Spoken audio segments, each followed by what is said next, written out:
అడగొచ్చు కదా. మరి ఎవరు కూడా తెలంగాణ ప్రజలకి మహిళలకి ముఖ్యంగా గౌరవం తెలుసు కాబట్టి నిన్ను నీ కుటుంబాన్ని బహిరంగంగా తిట్టి మరి దిష్టి బొమ్మలు తగలబెడతలేరు తెలంగాణలో ఉన్నటువంటి వ్యవస్థను చూసి. ఈ రోజు మీరు చేస్తూ ప్రతిపక్షంలో కాముగా కూర్చోండి, అయితే సలహాలు ఇయ్యండి, కానీ ప్రజలకు వ్యతిరేకంగా మీరు స్టేట్మెంట్లు ఇచ్చుడేంది? ఈ రోజు నేను కేటీఆర్ ని అడుగుతున్నా, మహిళలకు ఈ రోజు ఉచిత బస్సు ఇవ్వడం లోపల మీకు వచ్చినటువంటి నష్టం ఏందో ఒక్కసారి చెప్పాలి. వేల కోట్ల రూపాయలు కాదు, లక్షల కోట్లు మీరు దోపిడీ చేశారు. ఆ లక్షల కోట్లలో వందల కోట్ల రూపాయలు మహిళలకు ఈ రోజు సౌకర్యాన్ని అందించి పేద మహిళలకు, ఆర్థికంగా ఇబ్బందులు ఉన్న మహిళలకు, లేదా వేరే వ్యాపార పరంగానో ఉద్యోగ పరంగానో విద్యార్థిని వాళ్ళ విద్య కోసమో ఇంకా ఇతరత్ర కార్యక్రమాల కోసం ఉచిత బస్సును వాడుకుంటున్నారు. స్టార్టింగ్ లో కూడా ఇదే వ్యంగ్యంగా వీడియోలు పెట్టి వాళ్ళ సొంత టిఆర్ఎస్ జోకుడుగాళ్లతోని కొన్ని వీడియోలు కావాలని తీయించి వైరల్ చేయించినటువంటి వైరల్ మాకు కనబడలేదు అనుకుంటున్నారా?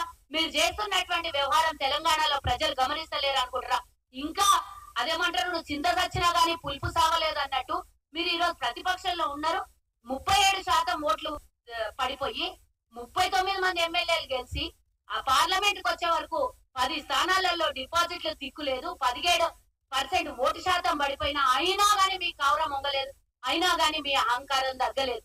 ఇంతగా మహిళల మీద మీకు ఉన్నటువంటి కక్ష, మీకున్నటువంటి జలసి ఈ రోజు కాంగ్రెస్ ప్రభుత్వం ఇచ్చింది కాబట్టి మహిళల్ని వ్యతిరేకించాలి.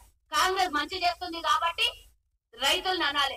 కాంగ్రెస్ ఈ రోజు ఉచిత పథకాలు సవ్యంగా నడిపిస్తోంది, ఇస్తుంది. ఎన్ని కష్టాలు వచ్చినా మీరు చేసిన దోపిడీ కూడా తట్టుకొని, మీరు చేసిన దోపిడీకి, మీరు చేసిన అప్పులకి వడ్డీలు గట్టి కూడా ఈ రోజు మేము ఇచ్చినటువంటి పథకాలను అమలు చేస్తున్నాం కాబట్టి తట్టుకోలేనటువంటి పరిస్థితులు. నేను మీడియా సోదరులకు చాలా మంది అడుగుతున్నాను, ఎందుకు మీరు ఏ సబ్జెక్టు మీద మాతో మాట్లాడట్లేదు అంటే, అసలు సల్లగా ఉంది మేడం, ప్రజాపాలన సక్రమంగా నడుస్తుంది, అసలు మాకు సబ్జెక్ట్ ఏముంది మీకు అడగడానికి అంటాడు. కాబట్టే సబ్జెక్ట్ లేదు కాబట్టే ఈ రోజు ప్రతిపక్షానికి ఇట్లాంటి అడ్డమైన చెత్త విషయాల్ని తెర మీదకి తీసుకొని వచ్చి మేమేదో తెర మీద ఉండాలి, మేమేదో మాకు రేటింగ్ పెరగాలి, మమ్మల్ని 10 మంది చూడాలి అని అంటే 10 మంది చూసుడు కాదు, చెప్పులతో కొడతారు 10 మంది.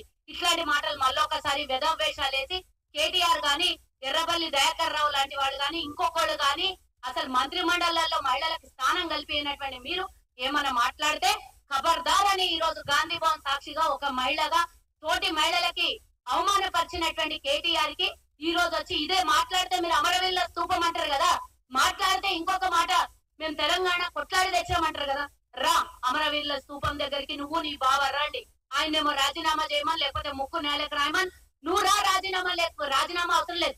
నిన్న మహిళలకి నేను మాట్లాడిన మాట క్షమించదగ్గది కాదు, నేను ముక్కు నేలకు రాసి మీకందరికి పాదాభివందనం చేస్తున్నాను, అమరవీరుల స్తూపం దగ్గరకు వచ్చి క్షమాపణ అడుగు. నువ్వేదో ట్విట్టర్ లో పెట్టి నేనేదో నోరు జారినా నన్ను క్షమించండి అంటే వదిలేసేది కాదు. ఈ రోజు రాష్ట్ర వ్యాప్తంగా కాంగ్రెస్ మహిళలకి జరిగినటువంటి అవమానాన్ని తీసుకొని రాష్ట్ర వ్యాప్తంగా దిష్టి బొమ్మల్ని దగ్ధం చేసిండ్రు.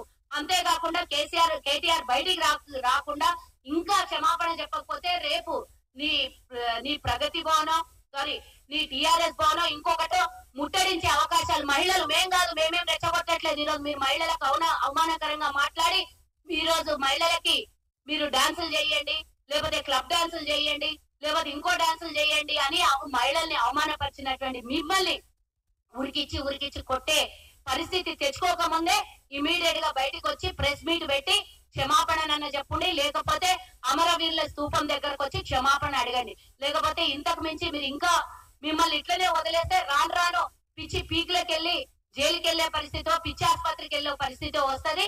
ఇట్లాంటి పిచ్చిని వదిలించాలి అని అంటే ఇమీడియట్ గా వచ్చి మహిళలకు, యావత్ తెలంగాణ మహిళా సమాజానికి క్షమాపణ చెప్పాలి అని ఈ రోజు గాంధీ భవన్ సాక్షిగా ఒక మహిళా నాయకురాలుగా నేను ఆయనకు డిమాండ్ చేస్తున్నా.